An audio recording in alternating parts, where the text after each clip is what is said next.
আজি দেওঘৰীয়া গাঁৱত জিতু দত্তই যিটো এটা মানে তেওঁলোকে আমাৰ পিতৃপুৰুষসকলৰ স্মৰণত এটা গছপুলি ৰোৱাৰ মানসিকতা যিটো আমাৰ সমাজখনক জাগ্ৰত কৰিছে আৰু সেই দায়বদ্ধতাটোৱে থাকিলে মানে কিয় নিজৰ দেউতাকক এই গছপুলিটো যদি জীয়াই ৰাখে নিজৰ পিতৃপুৰুষ বা উপৰিপুৰুষক যেনেকে পাহৰি নোযোৱা এটা মানসিকতা ধাৰাবাহিকতা তেওঁ আনি দিছে আজি খুৰা লাগি আছে ৰাতিপুৱাৰ পৰা খুব ব্যস্ত হৈ আছে কেনেকুৱা পদক্ষেপ আজি বিশ্ব পৰিৱেশ দিৱস উপলক্ষে বহুত ধন্যবাদ তুমি আহিলা ইয়ালৈ কিন্তু আমাৰ মানে এই পৰিৱেশটো গছৰ কাৰণে অলপ অসুবিধা হয় আমাৰ মানে নামঘৰ ভিতৰত পূজা এভাগ হয় অন্যান্য বৰনাম হয়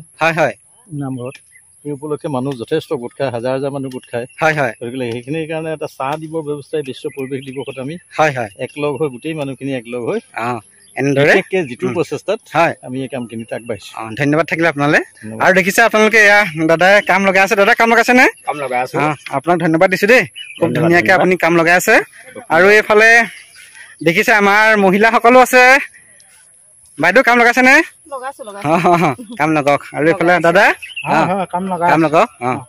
আজি বিশ্ব পৰিৱেশ দিৱস উপলক্ষে সমূহ দেওঘৰীয়াবাসী ৰাইজৰ সহযোগত আপোনালোকে দেখিবলৈ পাইছে সুন্দৰকে এয়া গছ পুলি লগাই আছে হয় ন যিটো চাহ লাগে মানুহক ন আৰু আহিনমহীয়া পূজাত বহুত গৰম হয় ন অকমান ঠাণ্ডা লাগে মানুহ জীয়াবৰ কাৰণে আৰু এইপিনে আমাৰ এজন ককা আছে ককা এই বয়সতো ওলাই আহিছে এনেদৰে গছ পুলি ৰুবৰ কাৰণে হয় ন ককা পুলি এটা ৰুলো আৰু হয় জীয়াই ৰাখিব লাগে ইয়াক আমি দায়িত্ব লৈছো প্ৰত্যেকে নিজে এটা গছ পুলি সম্পূৰ্ণ মানে চাহ দিব পৰাকে চৰাই চিৰিকটি জীয়াব পৰাকে ইয়াত এটা পৰিৱেশ এটা সৃষ্টি হওক তাকে ধন্যবাদ থাকিলে আপোনালৈ কাম লগাই থাকক আজি এটা খুব সুন্দৰ পদক্ষেপ আপোনালোকে দেখি আছে আমাৰ সেই প্ৰয়াত পিতৃ মাতৃসকলৰ এয়া সুবৰ্ণত প্ৰত্যেকজন দেওঘৰীয়াবাসী ৰাইজে এজোপাকে ন এজোপা গছ পুলি দিছে আৰু ইয়াত দেখিছে ককা লাগি আছে সুন্দৰভাৱে কামত ব্যস্ত হৈ আছে ৰাতিপুৱাৰ পৰা আৰু এইপিনে আপোনালোকে দেখিব এনেদৰে এই ৰাইজসকল খুব আগ্ৰহেৰে ৰৈ আছে আজি এনেদৰে কামত খুব ব্যস্ত হৈ আছে দাদা কি ক'ব আজি বিশ্ব পৰিৱেশ দিৱস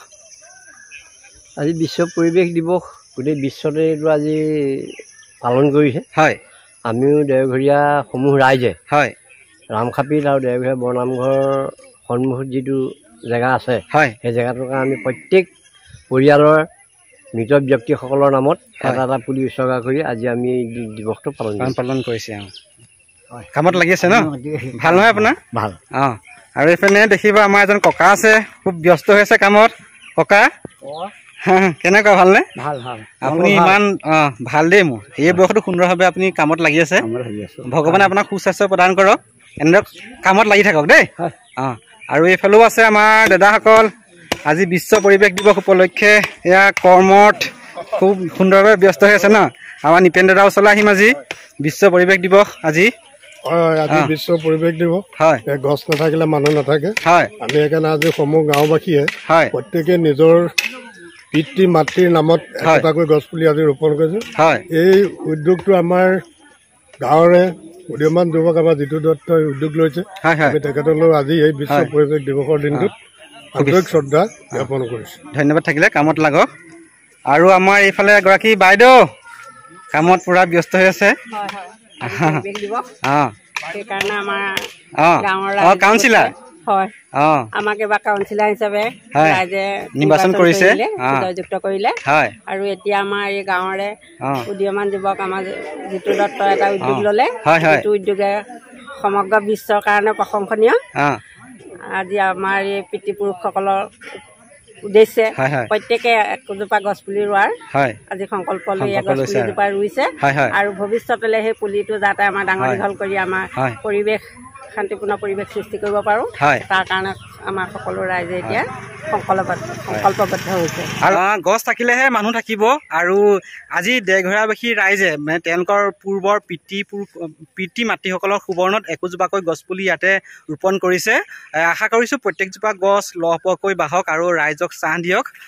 আৰু সকলোৱে এজোপা গছপুলি ৰুৱক আজিৰ দিনটোত আৰু ইয়াকে কৈ আজি ভিডিঅ'টো সামৰিছোঁ যদি আপোনালোকে চাই ভাল পালে তেন্তে লাইক কৰিব শ্বেয়াৰ কৰিব আৰু ছাবস্ক্ৰাইব কৰি দিব ধন্যবাদ।